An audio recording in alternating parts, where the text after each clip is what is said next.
Buenas noches, exploradores de las sombras. Soy el gurú de la psicología y hoy vamos a abrir un expediente que la ciencia desearía mantener sellado. Vamos a hacer algo diferente. En el mes de Halloween vamos a entrar en la penumbra. Dicen que el peor horror no se esconde bajo la cama, sino en los rincones más oscuros de nuestra propia mente.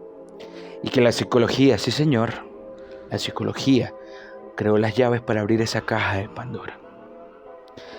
Lo que vamos a ver hoy no son solo 5 estudios, son invocaciones. Son los 5 momentos en que la curiosidad humana empujó los límites de la ética, la moral y la esencia, revelando verdades tan perturbadoras sobre nosotros mismos que todavía resuenan como gritos en el silencio de los laboratorios. Prepárense para descender, porque lo que verán es el terror de saber de lo que somos capaces.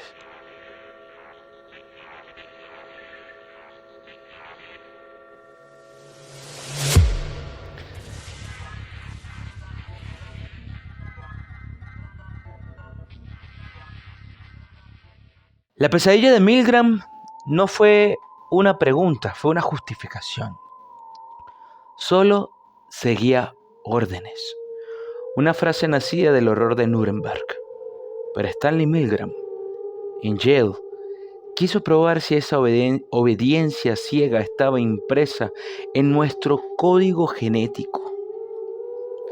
2 hombres.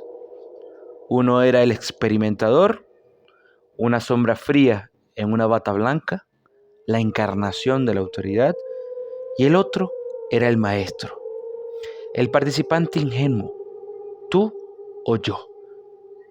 Y en la habitación contigua, en la habitación al lado de ellos, el aprendiz, un actor, atado a una silla. El juego era simple. A más preguntas fallidas, mayores descargas eléctricas. Wrong. 225 volts. El experimentador ordenaba, continúe. Y el voltaje subía. 15 voltios, 20 voltios, 40 voltios, 75 voltios, 150 voltios. El aprendiz gritaba, suplicaba, pedía ayuda. Y luego un silencio helado en los 450 voltios. Lo verdaderamente escalofriante de todo esto es que la persona que era parte del experimento, el maestro, creía que estaba electrocutando a un ser humano hasta el límite de la vida. Y la mayoría, con las manos temblando y el sudor frío, seguían las órdenes hasta el final. No importaba qué, estaba siguiendo órdenes.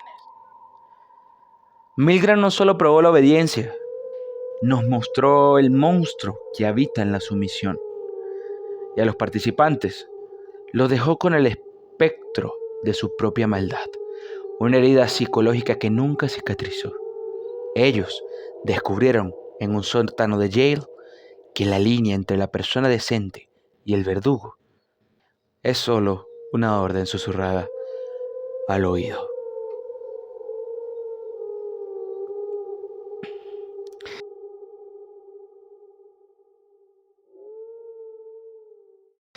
Si Milgram habló de la autoridad, Zimbardo quiso ver si el poder era un veneno que corrompía el alma.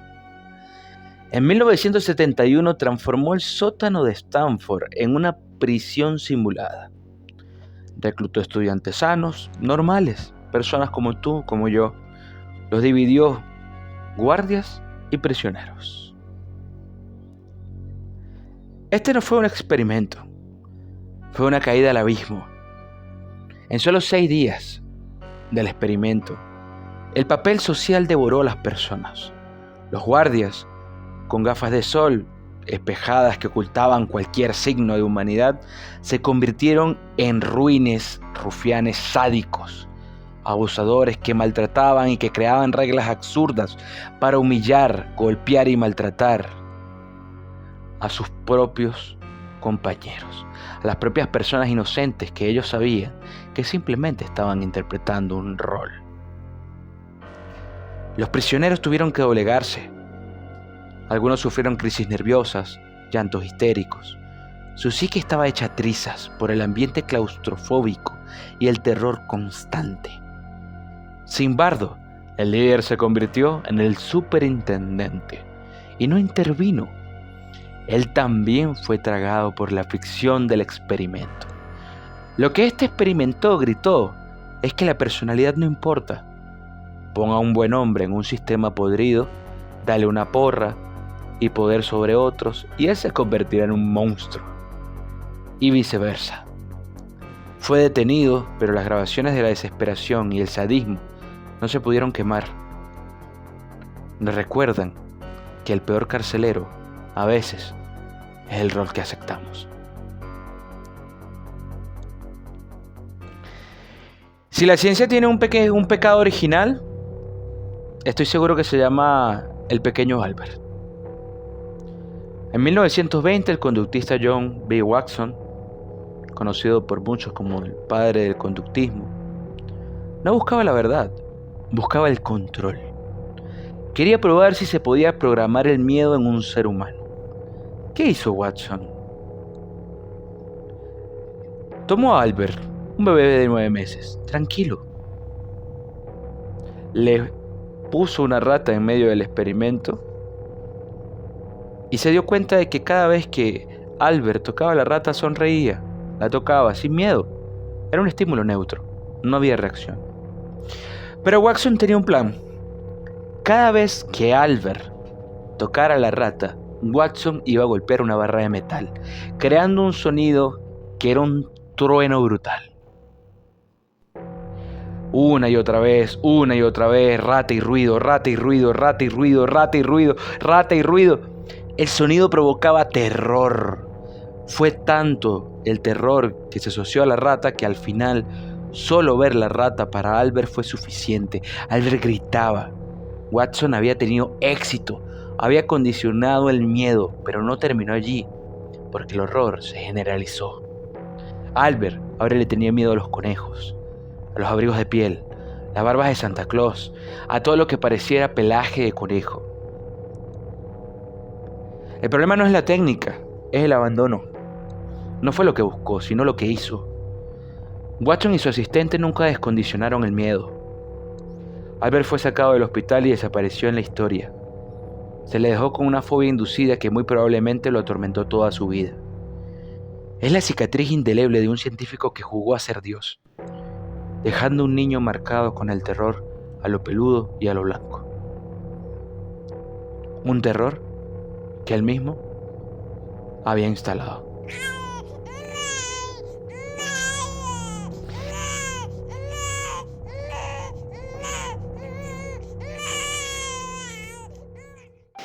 Dejamos el sadismo explícito para entrar en el terror más frío, la pérdida del libre albedrío. Skinner, el arquitecto del conductismo, nos encerró en su visión.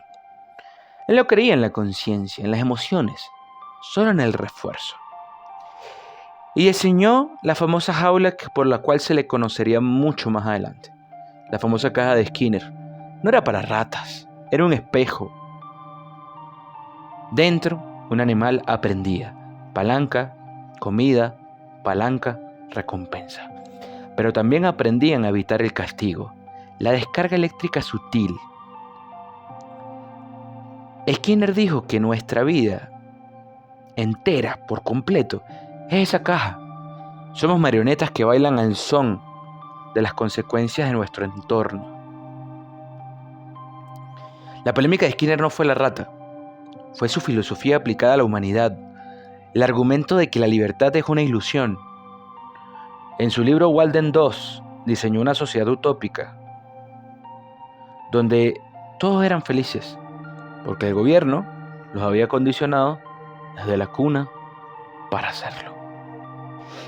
Este es el error moderno, no el monstruo que te persigue, sino la idea de que tú ya no eres tú. Eres solo la suma de los estímulos de tu entorno, un robot biológico sin alma, sin conciencia, solo un mecanismo de estímulo y respuesta. La caja de Skinner es la metáfora de un futuro donde la psicología controla cada uno de nuestros movimientos, donde el libre albedrío es un mito y la humanidad es una colonia de ratas bien alimentadas. ¿Acaso tú eres diferente? ¿O eres una rata que evita el castigo?